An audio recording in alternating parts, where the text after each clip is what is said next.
Again, thank you all so much for joining our virtual meeting this afternoon of the Community Outreach Subcommittee for the TAC and as part of our resilience efforts here in Virginia. Just a couple administrative items. You all should have received the agenda via email. It is also on the Commonwealth calendar and is accessible through the website.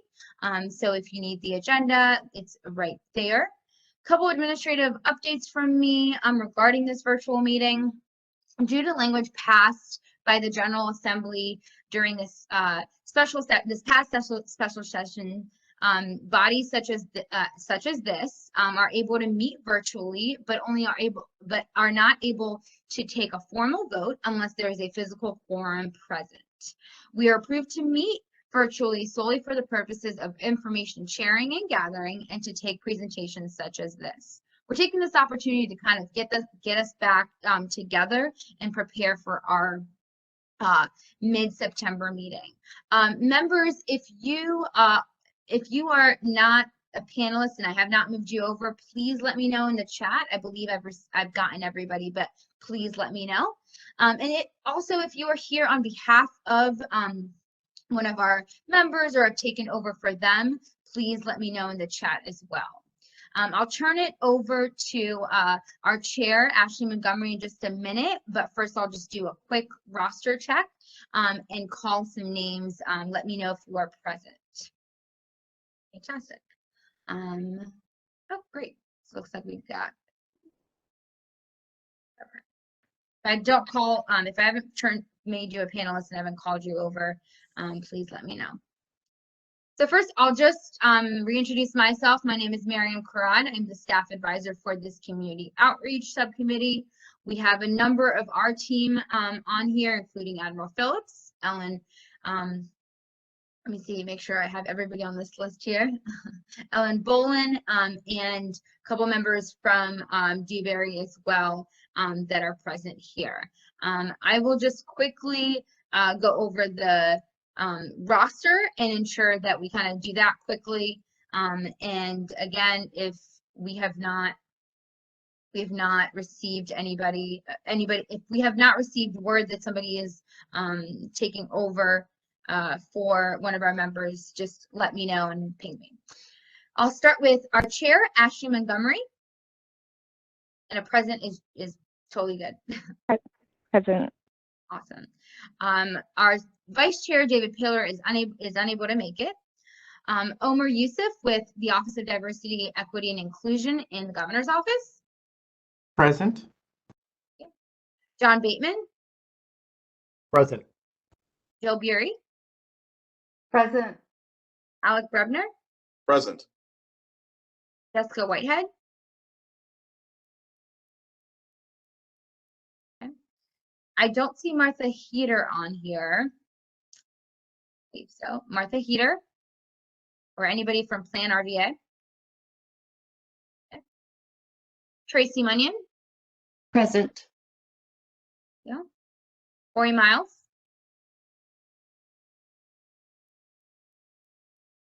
Present. Okay. Oh, fantastic. And who was that? My apologies. Corey Miles from NVRC. Oh, fantastic. I see you now. Kate Gibson.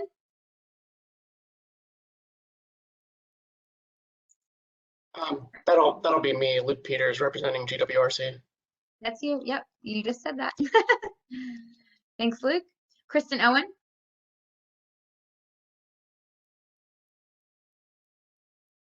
Lee Mitchell. And then our advisors, Jay Ford. I believe I saw him on here. Jay, you are unmuted. Okay. And Emily Steinhilber. Here. Hi, Miriam. Thanks. Hey, thanks for coming on. Fantastic. Well, with that, I'll turn it over to our chair to move on with our agenda. Oh, and my apologies. I will also, if I may, introduce Renee Hoyos, who is sitting in for Director Paler. She is the state's Environmental Justice Director. Hey, everyone. Thanks, Renee. All right, I'll turn that over to Ashley. Cool. Thanks, Miriam. So just a quick welcome. Thank you, everyone, for saving some time for us today to have this discussion. As a quick reminder, this is a discussion session for us to speak about where we think we want to go for recommendations to process what has happened thus far and how we can move forward with some ideas that can help outreach for the state for the Resiliency Master Plan. As a quick welcome to Omar and Luke, thank you for participating and becoming a part of this committee. We appreciate your input and you being here. From here, Miriam's going to give an update from the administration kind of on what's happened since we've last met, what has transpired since the last time we've met, and kind of updates and how that impacts us. And then she's also going to give an overview for the schedule for our review of the outreach plan. And that's going to help us as a group better understand and better refine our recommendations to then formally put forth formal recommendations to be added to the master plan. And then from that point, it is a brainstorming session. So it's open discussion. I believe on the agenda, we did send a couple of topics to kind of get you thinking and get you started in that conversation. And so we're hoping to start there, and we're hoping that it moves forward in a healthy way. And with that, I think we'll give it back to you, Miriam, to give us those updates and that overview of the schedule, if you will. Fantastic. Thank you all. So I will receive anybody who's new, hopefully I've captured you, and you'll receive some emails from me here shortly. So the administration, and as well as with our partners, Dewberry and our subcontractors, have been hard at work at trying to get to this deadline here in November. We've done a couple of different things. We've held all of our charrettes thus far, and you all have been really instrumental in getting the word out. Thank you for your work through social media, your networks, and kind of getting those dates and planned out. Of course, as expected, due to COVID, and we want to acknowledge the fact that some of their meetings were well attended and others were not, of course, due to COVID and other circumstances as well. The report backs have been full of information, and we're really excited to be able to use that as feedback and review as we move forward.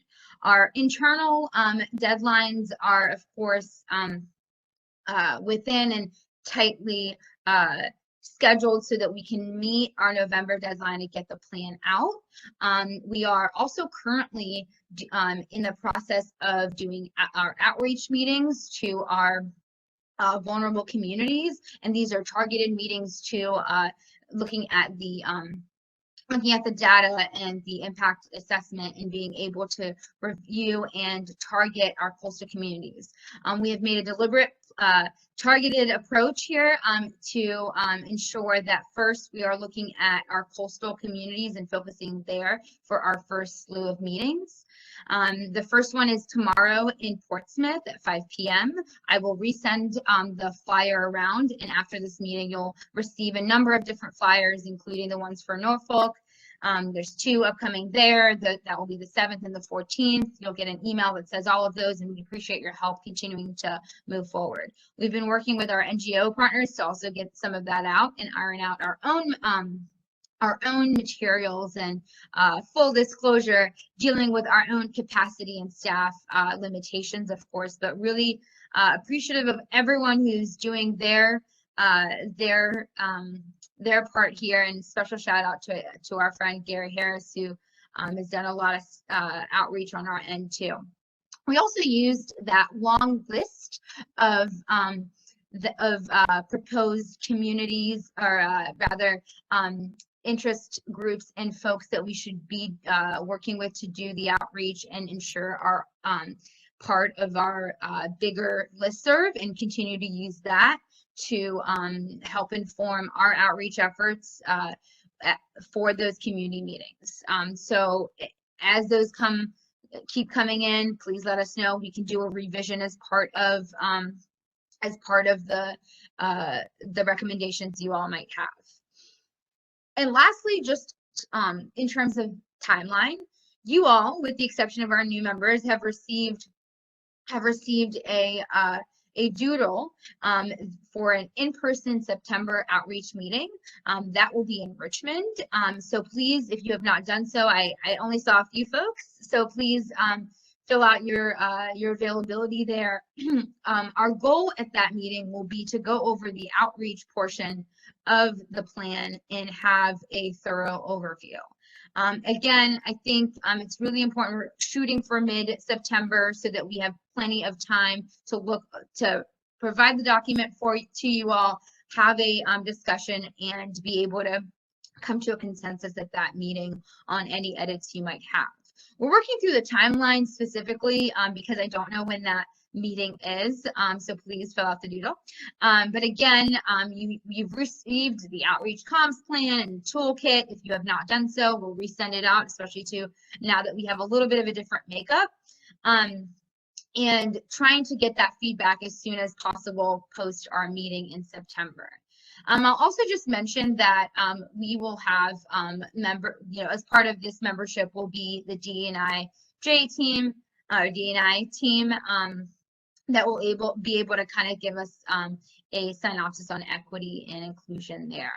So I'll pause there and turn it back over to Ashley. There might be some questions specifically on timeline. Unfortunately today, because I don't know when our meeting is, I need to kind of give you all plenty of time, and we're trying to shoot with enough time to give you with the materials to be able to look at. So please do so.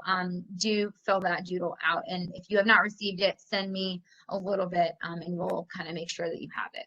That'll turn it back over to Ashley to talk about brainstorming for recommendations and any. I'm happy to take any additional questions you might have before we move on to that.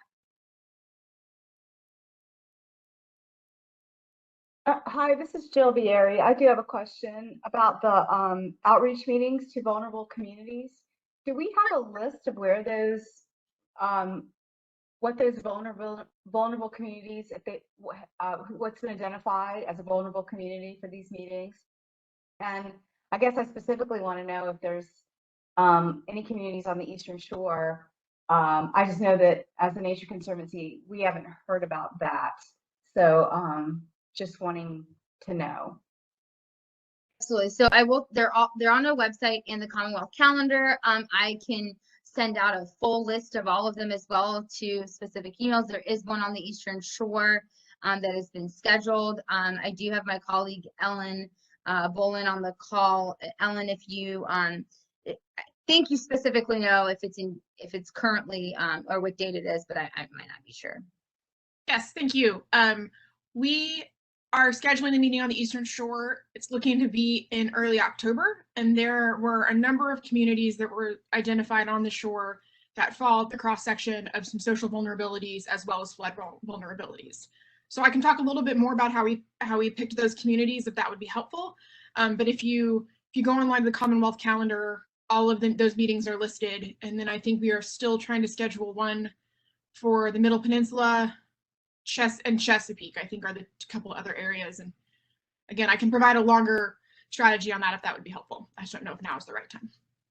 Thanks. Hey, Ellen, this is Jay. Did the location get hammered out for the Eastern Shore? I know, the vulnerable communities that had been identified were also some of the more remote, but given the COVID requirements, it really seemed like the community college was probably the only place to have it. And I know I and some others had made some suggestions on alternative sites, but could you let us know where they ended up landing for that?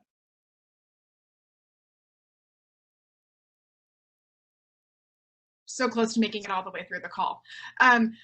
Let me circle back with Delcino Miles. There's been a lot of moving pieces on the meetings that are getting scheduled a little bit later, and I will admit to being focused on the ones tomorrow and on Tuesday, but I do know, I'm pretty sure the two of you spoke and we are looking into those.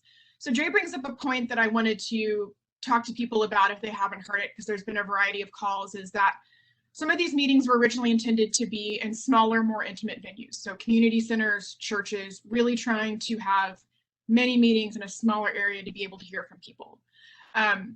With COVID, we did not feel like that was appropriate and or the safe thing to do.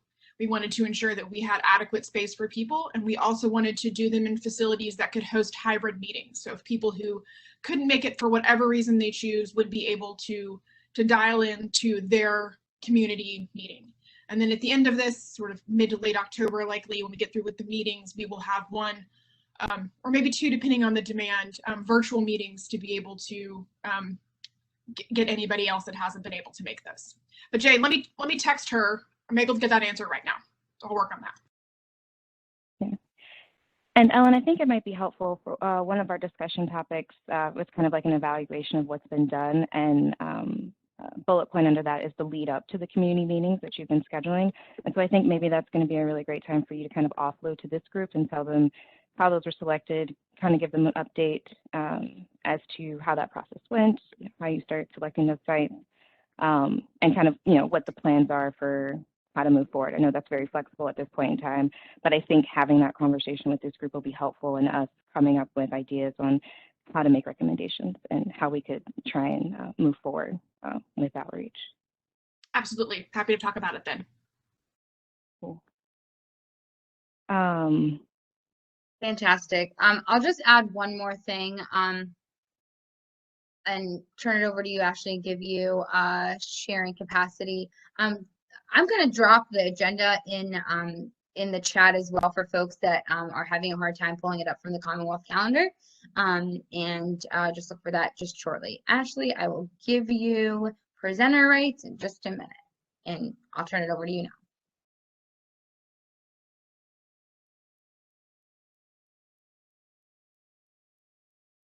And you said you were giving me capacity to share? Yeah, just give me 1 second. Okay. Appreciate it. Oh.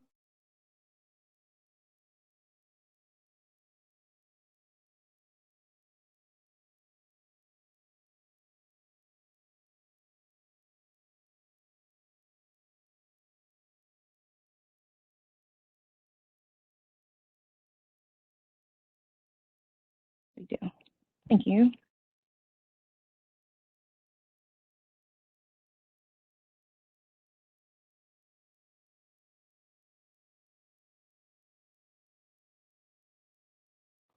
All right, is everyone able to? Yes, you can see your screen. I want to share. This is screen. All right, is everyone able to see my screen? Perfect. Okay, so in the agenda, there was kind of a quick list of brainstorm recommendation topics, things that we've talked through before, and then elements that kind of have popped up as this process of outreach and engagement has happened through the Coastal Resilience Master Plan. So we'll take these questions, these kind of topics that I've started to frame along with David Taylor, one at a time. And this is an open discussion. So if you have a comment, if you have an idea, if you have a key takeaway, this is welcome. All thoughts and comments are welcome because this is how we create a better process for moving forward to make sure that we're reaching our communities in an impactful way and that our lines of communication are open so that we can all be on the same page. So the first brainstorming topic that we're going to walk through is kind of what the membership looks like for this committee. I think the main kind of, oh, I'm sorry, Tracy, you have a question?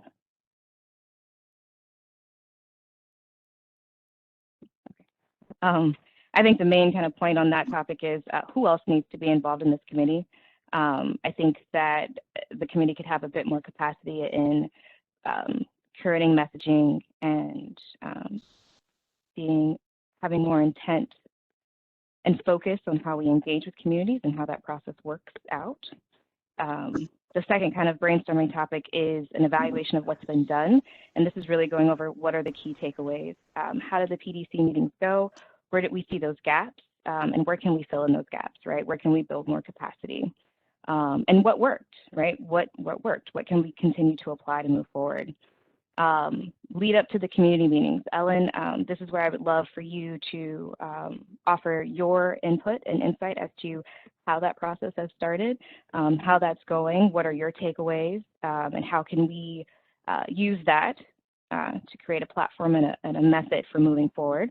And that ties into that collaboration process. How can we all work together to achieve this larger goal of continuing these community meetings and making sure that they're engaging for the public that we are reaching out to. And the last kind of brainstorming recommendation topic is points of discussion for future work. So for future insights for the master plan. Again, I think addressing the process of engaging communities is kind of at the top of the list. How do we do that? How do we do that in the most effective way? I think that we could use some fine tuning on messaging, how to make that succinct, and really identify our messengers, who is sending the message and how is this going out. Community education, I think that's something that hasn't really been touched on in this process. So specifically to that point of education, can we create a communication plan for outreach? I know there's like a communication plan for the larger master plan, but what does that look like for outreach, and how can we build that into the capacity? And then finally, the last kind of discussion point for recommendations for future work is how do we build a holistic outreach network? And that's specifically, how do we get all the right partners at the table, and how can we set that table up? Who needs to be involved, and what does that hierarchy look like to ensure that we're reaching out to communities, that information is being shared appropriately up to the level of the governor's office to make sure that it's input into project planning and evaluation that comes out of this master plan.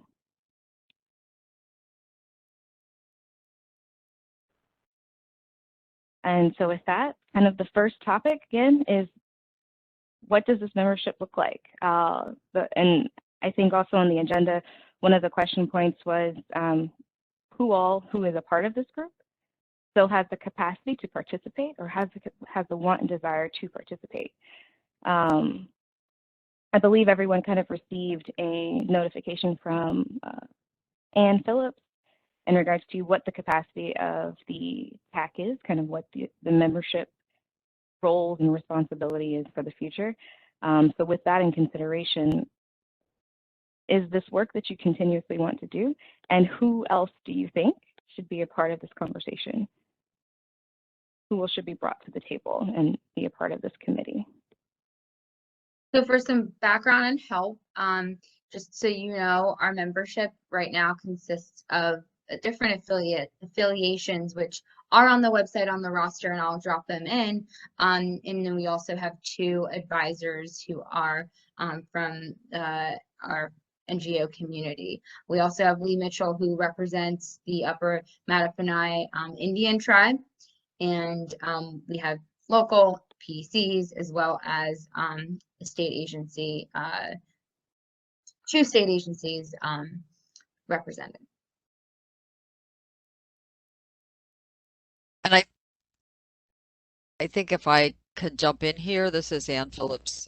So this subcommittees were all formed based on TAC membership, and they were specifically managed at a certain level, not to exceed 12 initially, with membership drawn from those members who were either the 25 named members in Executive Order 71 or the 12 additional technical experts who were invited to participate as TAC members. We thought about opening them up broadly, but felt that we did not have the capacity to manage large numbers of people, and we'd be better off with a concise group of people who already had exposure to what the TAC was doing and understood what the mission was, at least as far as their participation in TAC meetings. So some planning districts, regional commissions, state agencies, other representatives have designated people to attend these meetings for them. They are authorized to do that. We asked them to let us know who those people were, and they have. Some of them have changed over time. Additionally, we began to add advisors as a way for people with technical expertise to participate in specific subcommittees, but not be subject to FOIA, because that was a challenge for them under some circumstances. But what it really meant was it gave the subcommittee the capacity to have at least 2 members talking to that advisor, rather than having that advisor be a subcommittee member and count against FOIA, and then no more than 2 people could talk to each other at a time. So it gave a little bit more flexibility there. And for some people who felt that at the federal level or for other reasons they didn't want to be conflicted with actual membership, it gave them more capacity and flexibility. So that's how the subcommittees came to be what they are. What they should be in the future is the subject of this discussion, but I thought it would be worth having the background so we don't go down a path arguing about how we got where we are. That's how we got where we are. Where should we be in the future? That's great. Thanks, Anne, for that. That was helpful. So actually, this is Emily. I think to decide who needs to be, whether an advisor or what we're missing as a group, and I know that there are a bunch of other NGO folks who've been participating throughout this process, listening in right now and in the chat, it might be helpful to also articulate what the goals are moving forward, like post this draft coming out next week. Whether it's for the fall or further out, I think this group, as it is currently developed, has wonderful folks from the PDCs, as you mentioned, from the state, et cetera. But if the goal of the outreach committee is really to ensure that there's engagement with all Virginians, it might not be the optimal kind of number or group or whatever it might be. And so if we want to kind of articulate who the outreach is to and what our goal is in the near term and long term, that might help see who else should be included or what even, I know we've been this year in this like middle ground of online meetings where you're managing WebExes or like half in person, where that's just like a total struggle regardless. It's been an odd year for that and for managing groups, but it's definitely, I think that especially in this particular committee, inclusivity is really important to make sure we're reaching all Virginians. That's a really great point, Emily. So let's move forward then. Let's start digging into the deeper content of our conversation. Processing what our takeaways are for what has happened, and then those points of discussion for how to move forward. Because I think that's a really good point that'll help us understand and speak more intelligently about a focus group for who needs to be here. Yeah, so let's just kind of start. Oh, go ahead. I'm sorry, excuse me. This is Jill Beery.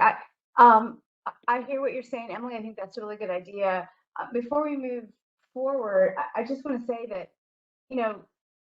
there are some of us that are sitting on this subcommittee that have extensive outreach, not only interest, but experience, and we're doing that, or we have staff that are working on that. And so I just want to make sure that, before we start talking about who to add to this group, we make sure that, we're using the talent and the capabilities and the time of this subcommittee. I mean, I don't think most of us who signed up to be on this subcommittee that are part of the TAC signed up just to sit on meetings. I think we knew that we would, be asked and would volunteer to help with some of this community engagement, and not just sending out information, but helping to organize meetings and whatever is needed. So, there is some capacity on this existing subcommittee right now that I don't think we're tapping into.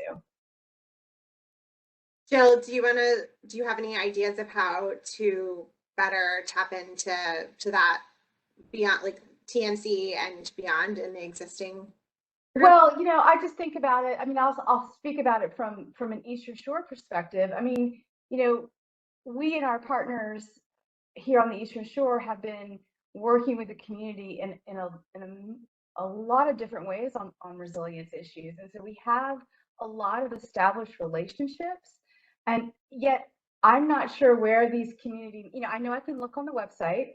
but I'm not sure where these vulnerable communities are. I'm not sure, where we're meeting and what our role would be, because especially in small rural communities, we don't want to confuse everyone by having, new faces come in with participants and stakeholders that already are here missing. So that's my concern, and I just want to help. So. Yeah, that's a really great point, Jill. Making sure that we are tapping into the capacity of those that are on the call and those that are already a part of the committee. And I think that kind of talks to the larger kind of topic of how do we build that that communication, and how do we build out that capacity prior to starting all of our outreach and engagement? Because there's efforts that are happening, but how can the TAC be more integrated into that process and into that decision-making process, and into that collaboration process of helping, those decisions being made of, these are the vulnerable communities we're talking to. Have they checked with you to get your input, right, on how one should approach those communities and how one should engage with those communities? And so I think that comes back to that network of us understanding who are our key players and really leveraging them, so that we're not having to do double work.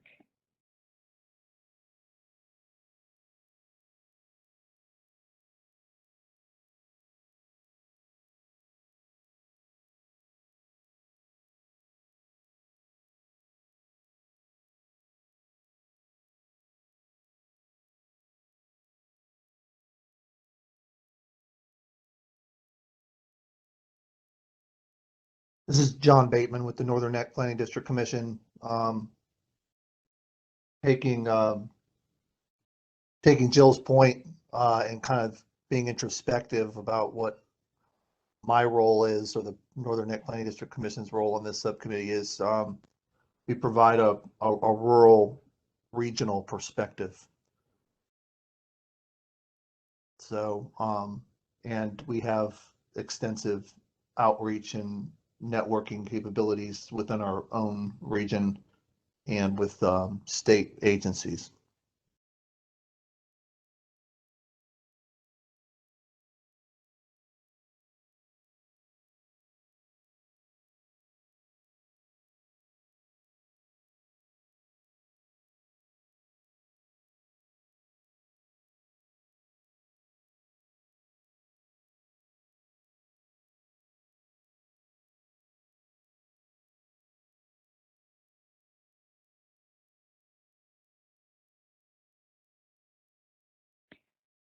So I think a big question that we probably need to ask ourselves is, how do we make sure that we're plugging all the right players into the conversation when those conversations happen? When we're selecting vulnerable communities, how do we ensure that the correct people are speaking to how that selection process is being made?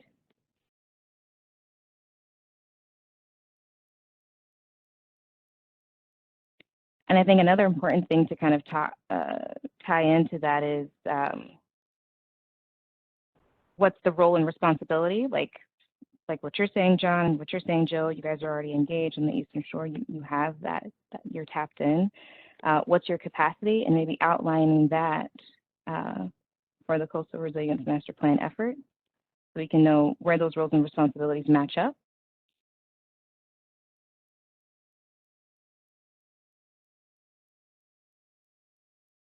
And where Suzanne those Phillips, responsibilities fall.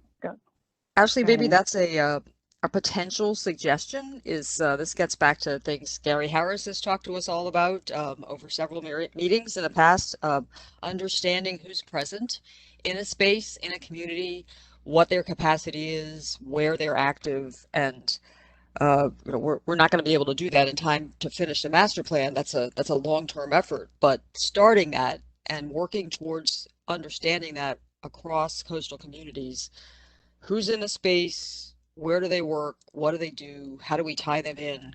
That gets to your comment about, who should be in the room when we're deciding where to focus. Mm-hmm. and what other capacity do they bring? What other work do they do that can fit, flood resilience into it, and where fitting flood resilience in maybe adds value to what they're doing. So you have kind of a mutual capacity building effort, and a face, as you've said, and as Jill has said, who's there, who is familiar and trusted.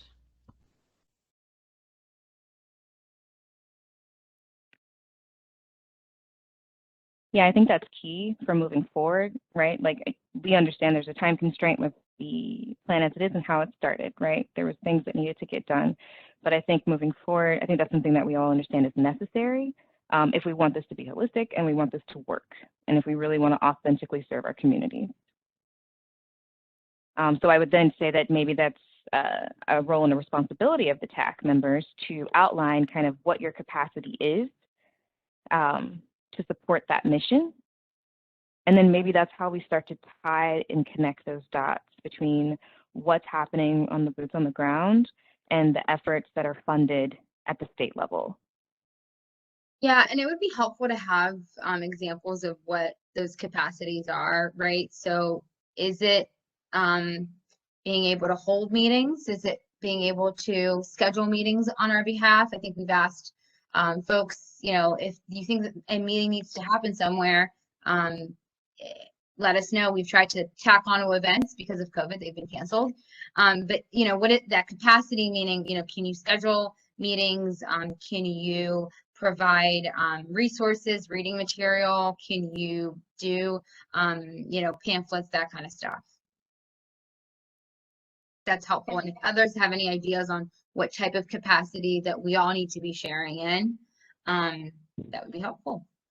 Yeah, I think it's all the things you said, but I think it's also we can help get people to the table.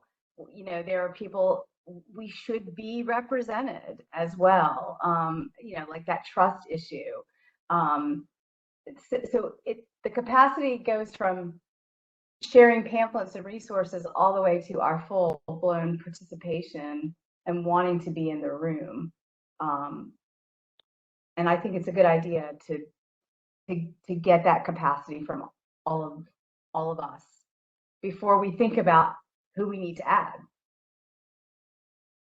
Jill, that's a good point. Can you just elaborate a little bit of that? I think as we think through what this looks like forward, we're of course happy to have presentations done by folks that people trust and lend their voice to things. What are some examples there that you can share?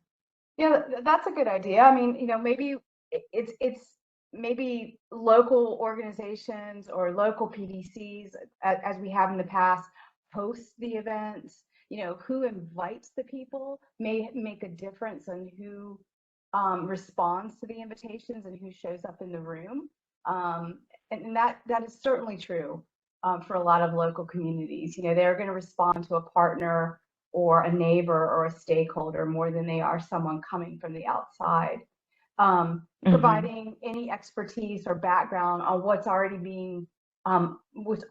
going on in these communities. We're not coming into these communities as the first group to ask about resilience and try to create solutions. Like, that's going on all over coastal Virginia. And so at what point are we stepping in? That would be helpful to have local people represent that. And then the resources, what we bring to the table. Are there tools and already community organizations? Like, we already have a climate adaptation working group on the Eastern Shore, just making sure that all of that is represented in these local areas as you move out. Miriam, I think that some of the initial pieces that you were mentioning a few minutes ago were included in that survey that a bunch of the NGOs were given, and I believe members of the committee. So maybe that can be documented at some point in either the recommendations of this group to fully utilize all of those resources that were outlined in that survey, or in the plan in some way, and then to go back and do kind of an assessment to see what Jill was saying, if that was effectively kind of leveraged to the point that the survey indicated, and where the gaps might be on how to kind of meet those two together, where the survey said there was capacity, but where there might have been a gap in utilizing that capacity for whatever reason. Whether it was just not knowing or not being, in the right virtual room at the right time or whatever it was, but kind of like a situational analysis on those things.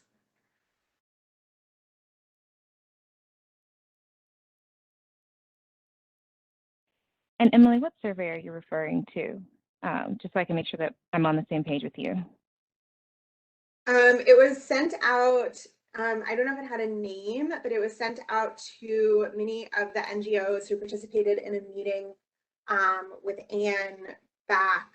I'm trying to remember like the weather when the meeting was, since they've all been in the office. It was back maybe in the spring, like early spring. And Connor sent out the survey. It was in a Google format, I believe, but there should be some data on, names of groups and what they said they were able to do. And then, I also know that y'all have the outreach survey or the outreach spreadsheet that everyone added different things to, different partners, different groups. I know John added all of the RAFT folks. So there could be some sort of analysis like moving forward to see. The centralized organization survey was the name. Thank you. Okay. See where those things like either overlapped and were effectively leveraged, or where there might have been opportunities to improve that coordination. And, aside from membership of one committee or another, like if we're utilizing those, local folks, as Jill was saying, those local networks, some sort of, path forward to better utilize that. So the centralized survey, if that's what you mean, which is Emily, you're right.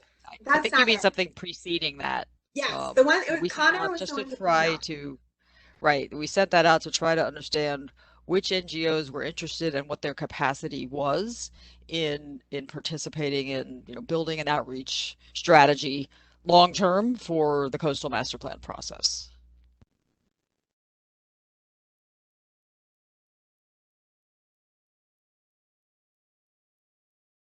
So Anne, I guess the question is that captured, and yeah, how can we kind of pull that for them? So it's captured, and of course there's been a lot of water under the bridge since then, because we've done a centralized survey, a public survey. We've started having public outreach meetings, and there have been, as I understand it, meetings with the NGO community that you all have been having that we're not a part of. So I don't know what's going on in those. Well, yeah, I mean that certainly exists. I guess the question is, can we pull the information that folks said that, that capture what people's capacities were for the NGOs? Yeah. Yeah, Connor can pull that up, and we'll look at it and send it to you. Yep.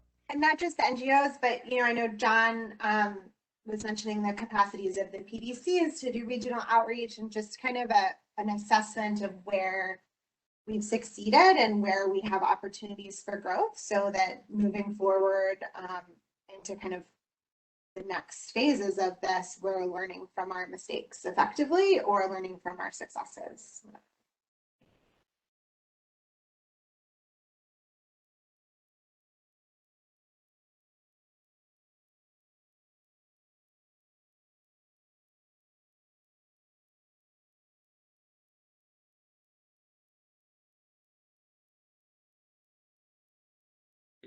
This is Jay. I just want to jump in because I want to make sure we're not losing the through line here regarding the communities that we're discussing. And, we're talking about communities that are not captured in the existing processes. And that was really the whole point in doing a vulnerability assessment and trying to let the data demonstrate or illuminate holes in people's outreach. And, I think pretty early in the survey process, it was clear that conservation, that conservation organizations can be helpful, but also have a huge blind spot when it comes to socially vulnerable communities in terms of our footprint on the ground, our ability to reach into these communities. And I think we've taken some steps in the right direction by trying to move towards more social justice oriented groups, interfaith groups, groups that have long-standing relationships. But I don't want us to conflate, and when I mean this with all due respect to everyone here, the relationships at a PDC with the community, the sort of micro level engagement that this vulnerability assessment was supposed to drive. And, you know, I think if we had the capacity to do all of this, then I think we've got a bigger issue in our hand, and that's why didn't we do it? And so I just don't want to lose the focus in which communities we're supposed to be focusing on, because I do think that it's really important that the outreach portion of the master plan recognizes that we did not have the capacity in-house or amongst partners, and that is why there's been a shortfall. And so we need to be focused on developing a roadmap for both staff at the agency level and resources to be directed in the future to rectify this issue. And so I just feel compelled to point that out, because it feels like we're talking around communities a little bit. I think, you know, to what Jay said, those would be the gaps that would show from, you know, putting together all of what we have.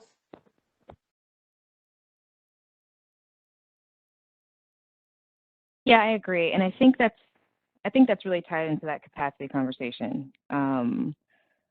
Where do we have it? Where don't we? I think it's clear that we have a lot of voices on the Eastern Shore that know their space. And so I think we have capacity to respect that. But again, where we're seeing the gaps is on our underserved communities. There's not a lot of capacity to do that right. So those are voices that are not at the table, that need to be at the table, especially if the focus is to make sure that we reach those underserved communities. And we do right by reaching out to them and giving them the education and pulling their lived experience into the conversation. So I think that's definitely something that's on the recommendation list, and something that we can continue to talk about and flesh out, because how do we do that?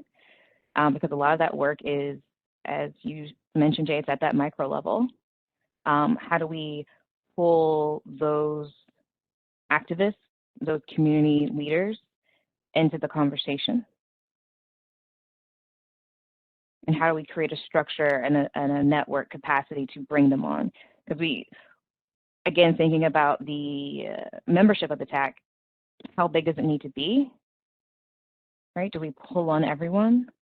Or is there a framework of structure that we can start to develop by understanding our regions and how they operate with their communities?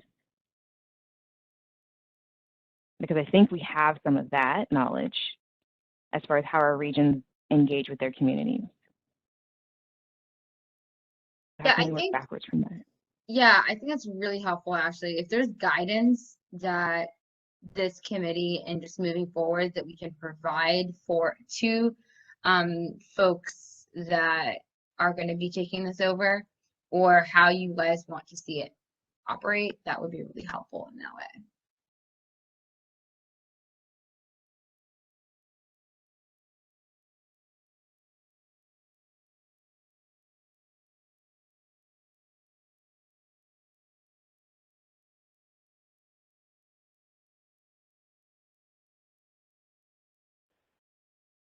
So I think that conversation kind of ties into messaging, how we're reaching out to people.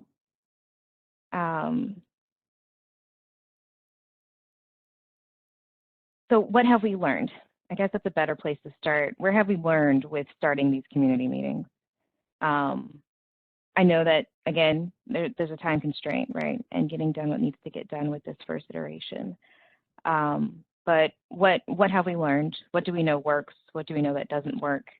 And so maybe this is a good time, Ellen, for you to share kind of how the impact analysis was used to kind of pinpoint communities. I don't think that, I know from talking to you that this is not the end all be all of our community meetings. So there is time and capacity, I think, to try and influence future community meetings that are going to be coming up, and how to best do that. But it would be helpful, I think, to kind of understand how these communities are picked up, and then maybe us thinking through how engagement happens with the communities that have been selected, we can start to understand, you know, what capacity looks like in reaching out to these different regions. All right, sure. So trying to think of the best place to start. So, and for those of you, some of you may not have met me. My name is Ellen Bolin. I came onto this team probably mid-June. I had previously been the Deputy Commissioner of the Marine Resources Commission, working on a variety of political and policy issues down there. So I came on largely to help with this effort to add a body, and particularly around the outreach efforts. So one of the things that we heard consistently is we need to identify these areas where there may be overlapping vulnerability to coastal flood hazards and social vulnerabilities. So Dewberry prepared an analysis. I think some of these maps have actually been seen at the charrettes and at the initial round of community meetings. And we were looking for hotspots. So where's an area where there's a high level of social vulnerability and a high level of coastal flood hazards? And Dewberry put together a map, and then sort of in an effort to get started and just try to move forward, we looked at 8 to 10 sites, focusing initially on Hampton Roads. So the goal with the outreach efforts was to do around 32 meetings, 32 of these community meetings. For a variety of reasons, happy to talk about those. We are going to do the 32 meetings, not in the initial time frame that we had hoped. So I see a question pop up. And part of that is due to impact analysis, some of the needs we met, and COVID. There was definitely a period in there where we were really trying hard to decide on the go, no go in terms of community resources. And when we were ramping up was also when Delta was ramping up. So that was a set of decisions we had to make. So impact analysis and how we selected it. Dewberry initially drew they put this information into their calculator, and they popped up these hotspots. So what I went in and did, so this is me, is sort of just took a shot and said, these are the hotspots that I see. And it's in areas that had largely lined up with some of the other anecdotes we'd gotten back from other people. So focused in on largely on the areas affected by coastal flooding initially, because that is also one of the focuses, the primary focus of the first draft of the Coastal Master Resilience Plan, right? There's multiple kinds of flooding. We are focusing on coastal flooding. So wanted to focus initially on areas that are experiencing coastal flooding. I've received feedback on this, that people definitely want community meetings, and those will be happening. What I didn't want to have happen is to go into communities and hear these challenges and then have that not be reflected in the Coastal Master Plan or not touch upon it in any way. Now, not all of these community meetings that we're doing in September and October will be wholly captured in this version of the Coastal Master Resilience Plan. But to get back to, I think, what Ashley said, what we're really looking to use them to do is to fuel what is the broader long-term outreach strategy for coastal resilience work in Virginia. So pick some sites. It's Portsmouth, a couple sites in Norfolk, Eastern Shore, Middle Peninsula, Hampton, Newport News, Virginia Beach, like sort of, and I can, we can talk more about those sites if people are interested or how we got there. But that is, that was how we began to approach this, is just to try to use the data to identify where there were overlapping social vulnerabilities and coastal hazard vulnerabilities, and start talking to those communities and start talking to people about how flooding is impacting them on a day-to-day basis, how it's impacting their lives and livelihoods. Questions or thoughts? Thanks, Sorry, Ellen. I think that was helpful. Yeah, that was very helpful. Ellen, I'll just read. There's a couple things in a couple notes in the chat. John Bateman, you said to me privately, and of course you can elaborate on this, but one of the biggest takeaways that you mentioned was dedicating the appropriate time to conduct thorough outreach. And then another one from one of our folks on the line, not all PDCs have meetings scheduled for communities at risk of coastal flooding. Inland PDCs still have areas at risk of coastal flooding. That is true, but as Alan just mentioned, you know, our initial slew of meetings are going to target the coastal region, but you know, kind of the inland PDCs will also be our priority moving forward. I think again, those are really good points. Anybody else that wants to add in? Thanks, Ellen. So let me also pause to that, because I think Brent and I have had email exchanges on this before. It is not, we are still going to do those meetings. We're still going to do those meetings. And perhaps I think what's helpful too is if, you know, as we're looking through as a subcommittee, if that can just be another reiteration of, you know, hey, we know you're going to do these meetings. We're happy to help with these. Here are some capacity building or capacities that we can build in and support. Yeah, so that gets us to kind of like a productive kind of like what are the key takeaways. So let's share and offload, right? We know that not all the PDCs have meetings yet. They're going to come onto the table. How can we make them better? What did we learn from the last one that didn't work? And what did, and how can we bring that forward at that PDC level? And then I think for the community level, I think, you know, I don't know if everyone, and maybe Miriam, I don't know if you can like share the full list of dates, but they're probably on the website as well for when these community meetings are listed. But I think the big question for us is, okay, there's 2 that's scheduled, right, that are happening, Portsmouth and Norfolk. But past that, for the ones that are happening on the Eastern Shore, for the ones that are happening in other cities, let's talk about that capacity, about what needs to happen for those meetings. You know, speaking to Jill and John's comments, they know their region very well. Are they involved in the process? Can they be involved in the process? What's their capacity to be involved in that process for the community meetings? I think those are things that should be talked about and should be discussed.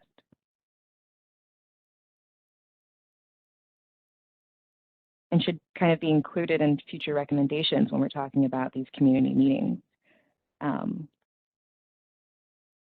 Which again, I think is going back to the conversation of identifying capacities of our resources, so our NGOs that are participating with us and the members on this call.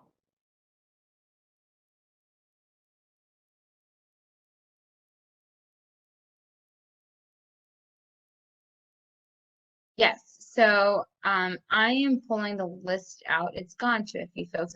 Just give me a quick second just to make sure I'm not reading off any wrong dates, but that certainly makes sense. And I think should be written down as a capacity. And we're the way that we structured it is, of course, we are going through our contractor support and they're leading the efforts, but have your names and points of contact and working through that, working with the localities and other things or other folks to ensure that that's on there.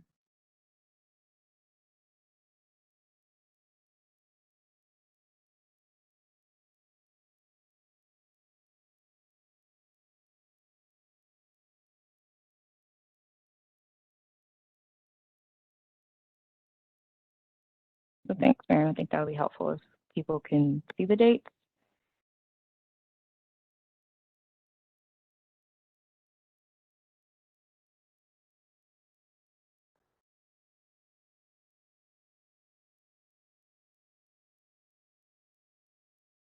So to be respectful of everyone's time and to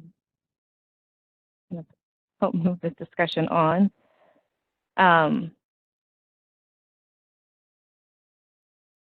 we talked about where we see gaps, we've identified kind of where we've seen the gaps. And that's really just the capacity is undefined and that collaboration process is not defined on how we can leverage the potential of those on the committee and then those that are already out in the Commonwealth doing work in outreach. So to Jay's point,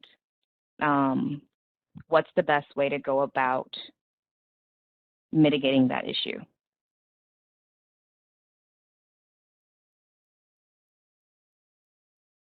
Is the question I want to pose to the group. I think it makes sense to go from a regional level, to start there and work from our PDCs and down to understand where people have capacity and where we should be and where, you know, Ellen's group should be syncing up with organizations within that region to understand what the conversation should be when we reach out to a community and who has the trust of the community before we go out to a community and speak to them.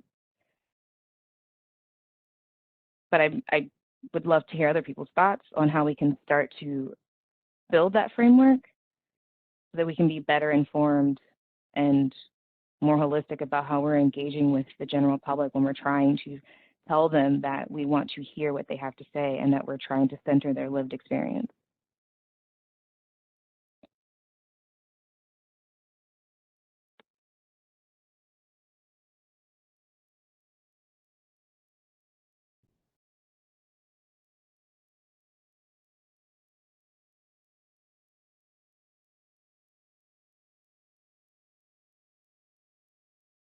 This is John Bateman. I think the best way to do that is to identify those community-based organizations that are already serving a particular community. Now they'll largely have their own set of goals and objectives, and it'd be our job to align those goals and objectives with the work that we're doing. And like I said in the in the chat, it would be useful to think of these more as listening sessions than anything else. Mm-hmm. Were those organizations, John, accurately captured in that living spreadsheet that was shared at the beginning as a kind of step one towards aligning those goals and messaging? Yeah, that's a start. I know here on the Northern Neck, these organizations are the primary source of support for their communities. So, and we have many of them, but they're rarely engaged, and we're not always sure what who specifically they represent. So I think getting a handle on that. Well, and as Brent just said in the chat, one way to get people engaged is to make the connection to the fund a little bit clearer. People like money for their communities or pathways to that.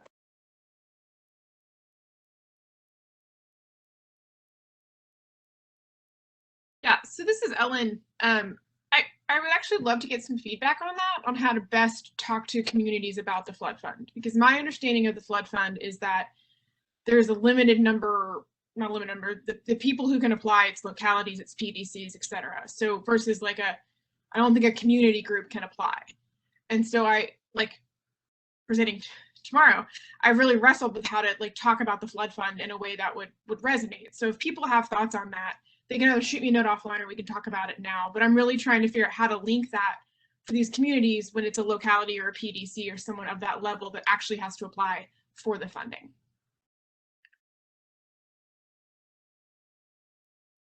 I think right now it's a challenge, right? Ellen, I think that's a really good point. But that being said, you know, those of us that have been engaged in these conversations for years all know each other, because there's really only been like 10 people in each region that have conversations about resilience. And I think it's never really been elevated to the level of something you'd call your legislator about, because everything's been so hypothetical for so long. And so, we're talking about a bill that Lynn put in like 6 years in a row, and it was never even a remote possibility until recently. And now we've got, upwards of $80 million coming in the door overnight. And I think we need to let people know in these communities, because now it's something they should be talking to their elected leaders about. They should be aware the fund is there. They should be able to go to their board of supervisors or their council and say, why don't we have a baseline resiliency plan here, put in a capacity building grant, or we think this neighborhood is really important. We hope you all will consider putting in for funding for our area. And I think that is something that the state will sort of have to mature into, and that's talking to your elected leaders about specific projects and about our reaction to resilience, or our resilience response. And it just hasn't been in the repertoire before because it wasn't really on the table. And so I think it's really important that you link it to the fund, because people need to start drawing that line. To Mrs. Moore's comment in the chat, the municipality at the action level, not just the political level, should be at the meeting, because to get money from this flood fund, you have to have an approved resilience plan. What does that mean? Well, if you don't have an approved resilience plan, if you don't start trying to find out and take advantage of work you've already done in localities, you're not going to get any money. So communities need to be encouraging their localities to take the first step so that they can take the next step so that they can apply for grant funds. And the way to make that happen is that people who from within the locality who will be overseeing and monitoring and managing and making decisions about this work are there to represent the interests of that locality and what they know and what they'd like to do and what they can't do. Because then the citizens can say, aha, my community wants to do this work. You, legislator, need to help ensure that this money continues to come in our direction and protect it for us and help influence and focus the interest of the General Assembly in this regard. The other thing I would add is there are an awful lot of people in the Commonwealth who want to do the right thing here, particularly from an equity perspective, but who say, nobody ever calls us about flooding, so we don't think it's, we don't see it as that important. So, of course, over the last year, nobody did. They talked about COVID. But now, time to start talking about flooding. So that's another thing that people can be incentivized to do. I'll just echo that what I think Jay was saying, that it's just a natural fit to talk about the flood fund when we're talking about resilience, and it's what a wonderful natural fit that we can now say there is money available. Whether we're talking to the entity that can apply for that money, to Ann's point, it's just getting the information out. And just an example, we've been doing pretty in-depth community engagement with the Oyster Village on the seaside of the Eastern Shore. And because of that community engagement, that community went to the Board of Supervisors in Northampton County and asked them to apply for a flood fund grant to build a resilience plan there. So, it does happen in all different ways, not just by talking to those people that can apply for the flood fund money. Thank you. That was really helpful. I appreciate that feedback. I've seen a couple people in the chat. As we've scheduled the meetings, we have reached out to local elected officials. We have reached out to municipalities, asking them to attend, encouraging them to attend. So I appreciate all your help today for everybody that chimed in on how to talk about it. And it will be part of the presentations that we're giving. Thank you.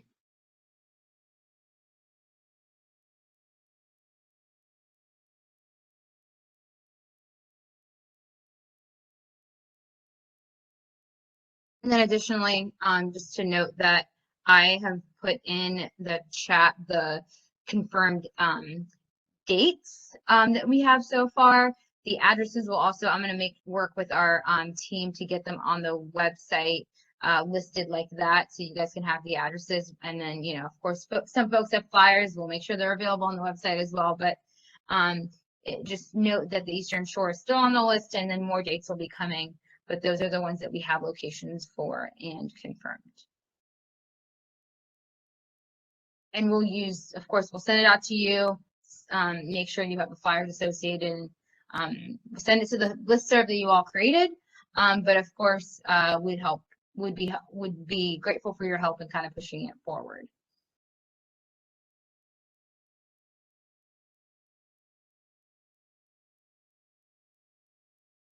So thinking through some prioritized short-term recommendations and some long-term recommendations, I think it's very clear that the connection to the flood fund is imperative to the conversations that are happening at the community level. So I'm going to put green dot here. Okay, it's going to help us prioritize. I think also what is very important is stating that the municipality needs to be involved in that conversation for that to be effective and for that to go through, because that's necessary for the flood fund to happen. I think the conversation, and I guess let me step back, let's frame this. This is a short-term prioritization for these upcoming community meetings.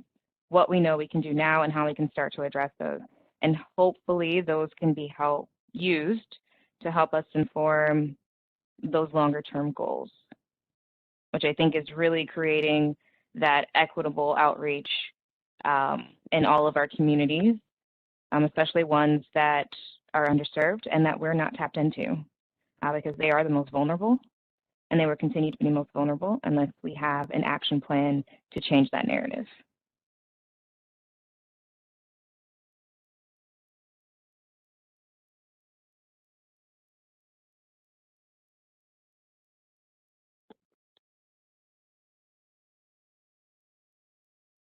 So more thoughts from you guys. I think the connection to the flood fund is something that's come up. It's something that's very direct and necessary to happen at these conversations. The community level that Ellen is having the municipality being there is very important. I think understanding the capacity of the regions that we're reaching out to, for instance, you know, when these meetings do happen on the Eastern Shore, we know that John and Jill got it. It's important to involve them in that conversation to make sure that the conversations that are happening within their communities are well-intentioned and are speaking to the issues that they understand that are happening. Ashley, I'm actually going to put on the spot Omer Yusuf from Dr. Underwood's office, who has put in a really good note in the chat to me privately, but I'll push it over to you, Omer, if you just want to repeat what you said. I think we've worked a lot with Dr. Underwood's office and our constituent services office to try to get an idea of how to address certain constituencies, especially since we do have offices for those. And so I'll let you make the first point, Omer, if that's okay. Sorry to put you on the spot. No worries. I just didn't know when to plug in, but you know, our office has worked a lot in the past few months with different constituencies across different you know, challenges and issues, and we've found consistently that communities that serve or are persons with disabilities are often excluded from the conversation, and also faith communities and faith people who practice or organize around faith. Those communities seem to be excluded when it comes to the work that happens on the level of localities. So I think that those you know, groups and individuals that are key components of locality, and are also really involved when it comes to the work around you know, vulnerability and things of that sort. Those communities are pretty important and can be plugged in some way. Thank you. Very good point. Thank you. That's a very good point. I appreciate that. And yes, you're right. They are often excluded at the level of the locality. And so how do we? You said your office works with them often. How can we begin to plug these communities into the conversation? Who has the trust of these communities for us to reach out and begin doing that education work and trying to understand and listen to them and center their experience.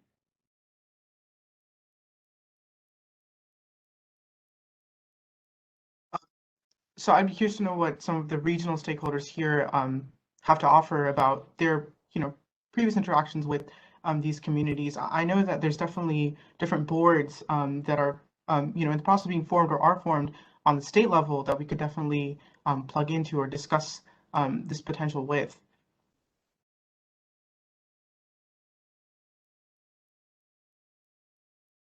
John Bateman here. I just want to caution that the lines of communication and engagement aren't linear, that we need to develop a network to conduct outreach and engage with people. So you have to be engaging them from multiple different angles. So that when it comes to local elected officials, there's multiple avenues to affect change with them. And the same goes for communities that are typically underserved or underrepresented. There's multiple avenues to engage with them. So you have to be exploring multiple avenues, because the first line of communication may not always work, and you may have to follow up another way.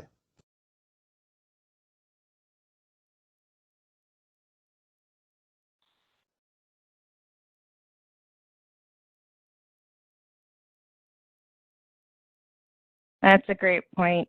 I can't type. That's a great point, John. That's something I keep coming back to. What is our engagement network? Let's start building that. Let's start defining what that is. And I think that has a big part to also do, like, what's our communication plan? Like, how can we build an engagement communication plan? I think that's really our long-term goal. That's something that needs to happen, so that, because we're not going to go into these communities once when we're having these conversations. That's not ethically correct, and that's just not going to work. We know that. For those of us, we all work in doing resilience work, and you need to go back again because it's an iterative process. So defining that communication plan and those levels of communication and that network, I think, is really going to be essential to this working, and for us bringing equity into the perspective and making sure that these communities, as Omar has mentioned, are left out of the conversation, can be brought back in, since it is one of the objectives of the master plan.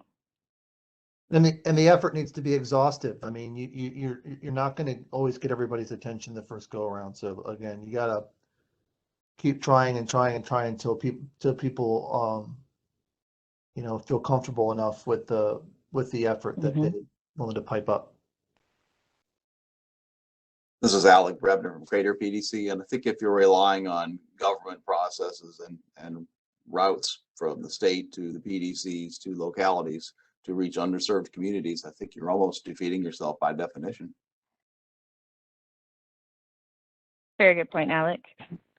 That's something that I've been thinking on. And so how does this network look outside of that? Who organizes us, in order to make that happen? Do we have an interagency network? That is kind of like the focus and the hub, if you will, for our engagement efforts, because we know it can't reside kind of at that government level. That's not going to work. That's a part of the conversation of who's the appropriate messenger to kind of corral this effort. Yeah, I think interagency, intergovernmental, and interorganizational. So I mean, a lot of these community-based organizations have their own networks already set up. They do in the Northern Net. Right. It's Yeah, tapping into that. Yeah, and just I know Ellen didn't touch on this earlier, but one of the asks that she prioritized was also to ask our agencies, particularly the ones that have something to do with whether it's VDEM or transportation, VDOT, or any or any of our programs and rather natural resources, as well as adjacent agencies, to send out the survey, to start with the engagement. So that is certainly on our radar, and it's great to hear from you all that is also on your and I think it helps with the different types of people that sign up for certain things. Of course, everybody wants to sign up for road updates and certain things, and it has to be calibrated and targeted, but also a very good way to reach people as well. So one of the questions I also have for this group and for the broader efforts moving forward, particularly this is the long-term effort. I'm looking at our schedule of September and early October, and I realize that it's also election season and what is likely going to be a pretty contentious election. I'm not commenting on party, I'm commenting on just the fact that multiple people will be also reaching out to these communities. And I don't know if anybody has any thoughts or concerns about how to balance our outreach, or if we need to balance our outreach with that. I do think there's probably going to be some overlaps of those groups. I just wanted to bring that up as something that's also been on my mind as we plan out meetings, particularly into October. Thanks.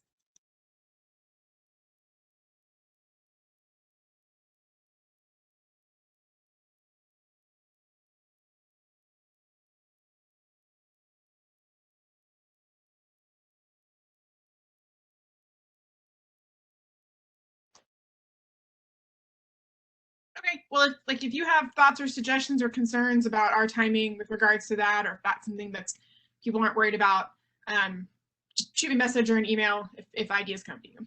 Thanks.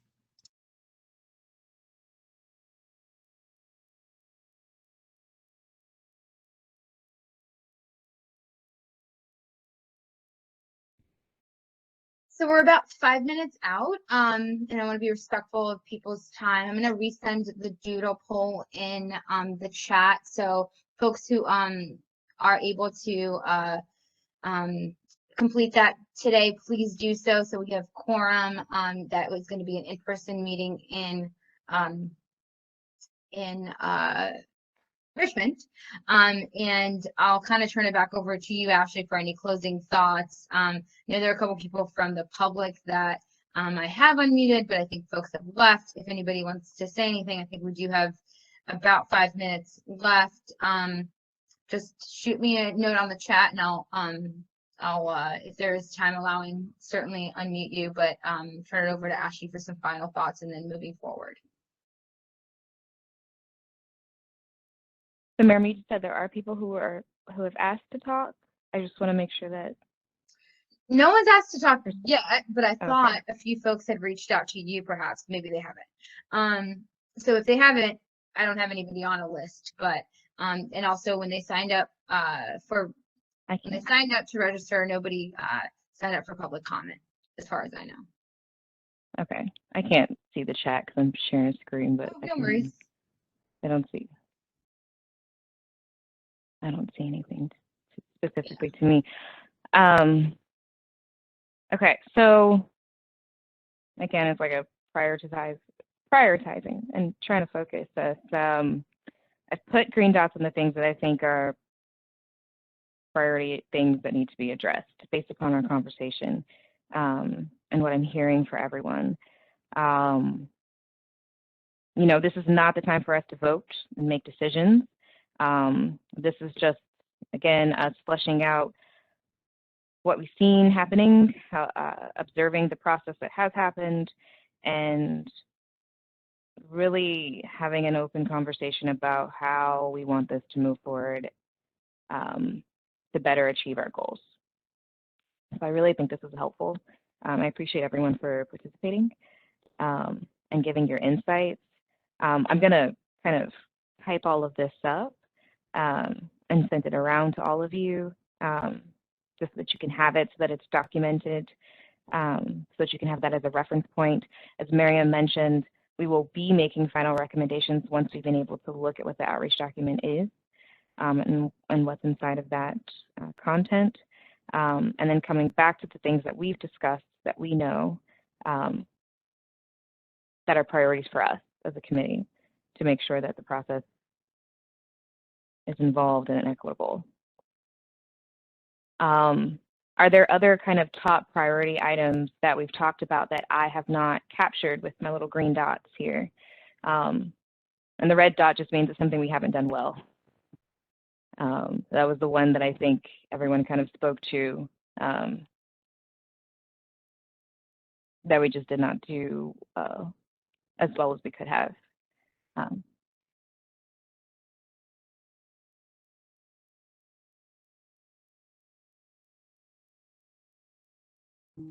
This is John Bateman. Would it be a good exercise for each of the subcommittee members to identify what their capacity is going forward and what role they think they can play in the subcommittee?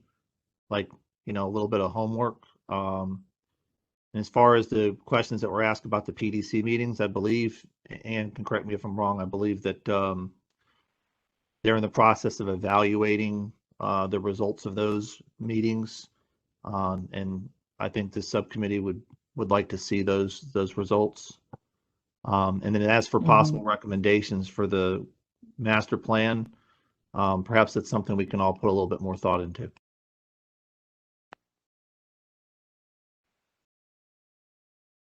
Yep. Thank I you, agree. John. To follow up on that, both the surveys, centralized and public, have been through, they've kind of been an analysis put together by Vision PC.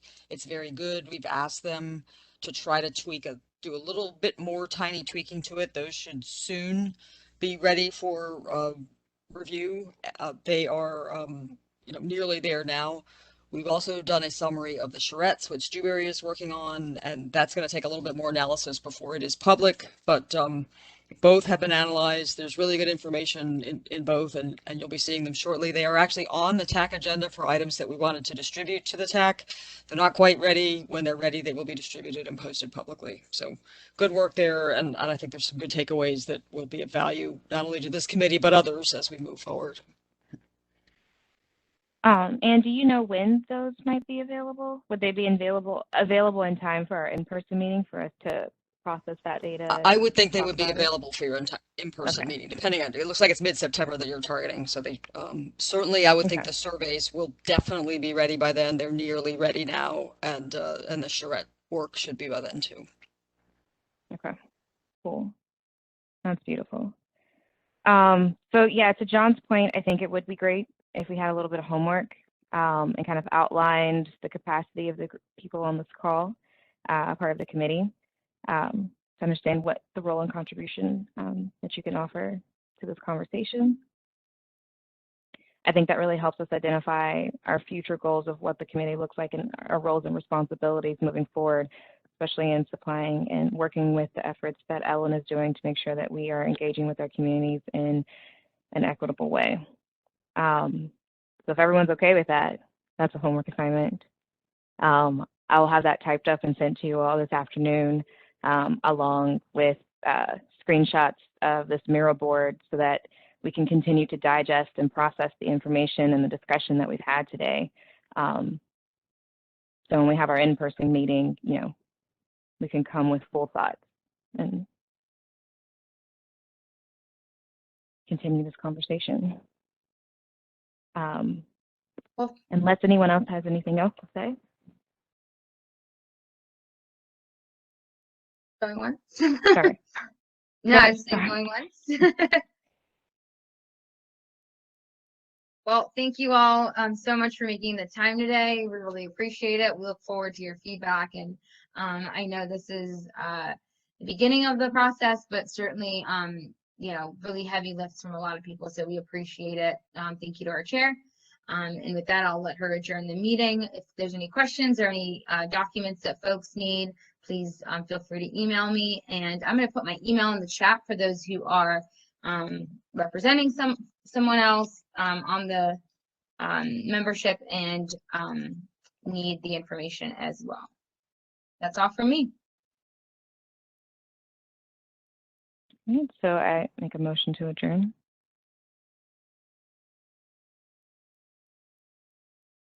She just needs a second. Do you have a second? Second, John. Motion carries. The meeting is adjourned. Thank you all so much. Appreciate it.